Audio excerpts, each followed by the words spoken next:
اور سائیکالوجی بھی وہی ہے. یعنی انسان سمجھتا ہے کہ اللہ نے جو حکم دیا ہے خامخواہ زندگی کو مشکل بنا رہا ہے. اتنا بھی کوئی بڑا گناہ نہیں ہے, ایک درخت کو کھا لو گے ایک دفعہ کیا ہو جائے گا, رائٹ.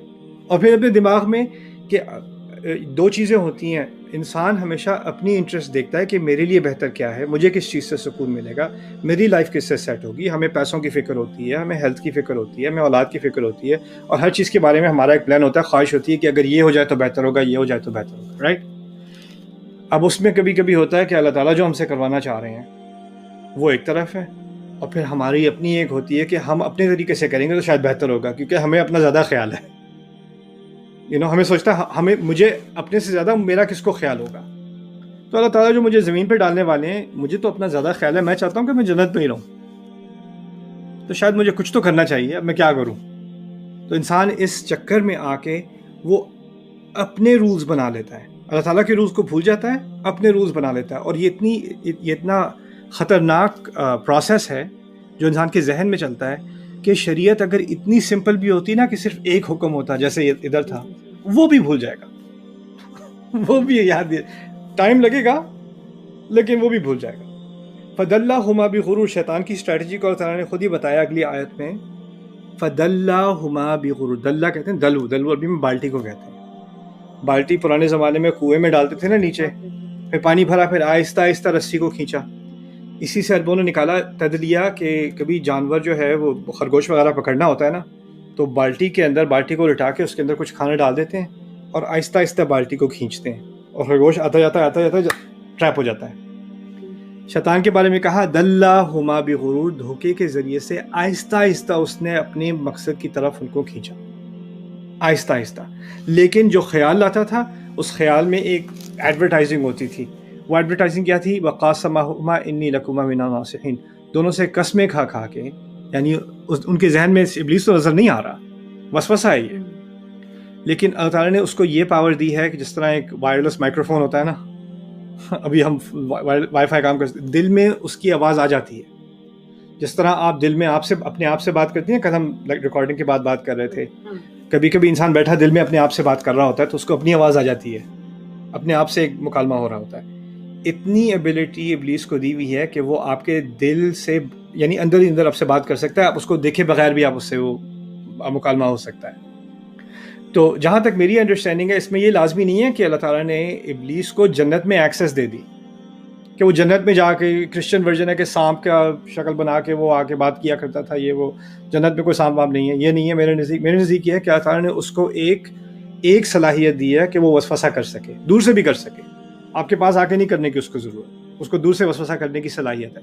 اس کو یہ نہیں پتا آپ کے دل میں کیا ہو رہا ہے, صرف وہ اللہ تعالیٰ, واللہ علیم بذات الصدور, اللہ ہے جاننے والا کہ چھاتیوں کے اندر کیا ہو رہا ہے.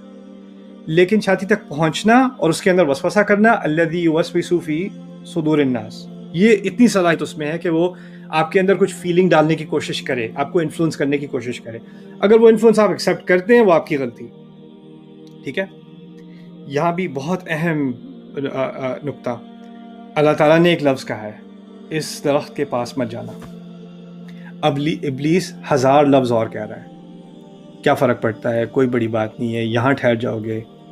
اللہ تعالیٰ نے کتنے الفاظ کے, ایک سمجھ لیں اس وقت کا قرآن, اس وقت کا اللہ کا کلام ایک آیت ہے, اس درخت کے قریب مت جانا, ایک ہی آیت ہے, اور کوئی آیت حفظ کرنے کی ضرورت نہیں.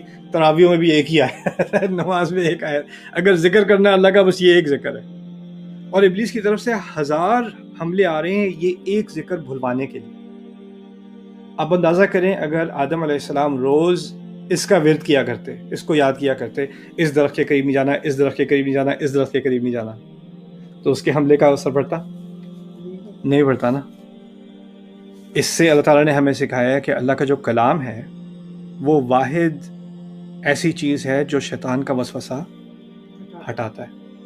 لیکن اب آپ امیجن کریں ماما کہ آدم علیہ السلام کو وَلَا تَقْرَبَا هَذِهِ الشَّجَرَةَ فَتَكُونَ مِنَ الظَّالِمِينَ, ان عربی الفاظ کے, یا جو زبان میں بھی آتا ہے, ان الفاظ کے معنی ان کو نہیں پتا, بس آواز پتا ہے.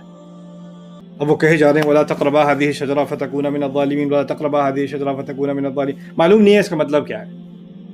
اگر معلوم نہیں ہے مطلب کیا, اور وہ بار بار اس بات کا ورد کر رہے ہیں, کیا شیطان کے وسوسے کا اثر ہوگا کہ نہیں ہوگا؟ ہوگا. جب تک نصیحت ہی یاد نہیں ہے کہ نصیحت کیا ہو رہی تھی، نصیحت کے معنی ہی نہیں پتا، بس نصیحت کی آوازیں آ رہی ہیں کسی اور زبان میں. اگر کوئی ڈاکٹر آپ کو فرینچ میں ایڈوائس دینی شروع کر دے اور آپ یاد بھی کر لیں پوری فرینچ کی پرسکرپشن، کیا پتہ چلے گا آپ کو؟ ہم نے قرآن کے ساتھ کیا کیا جو یہود نے تورات کے ساتھ کیا تھا.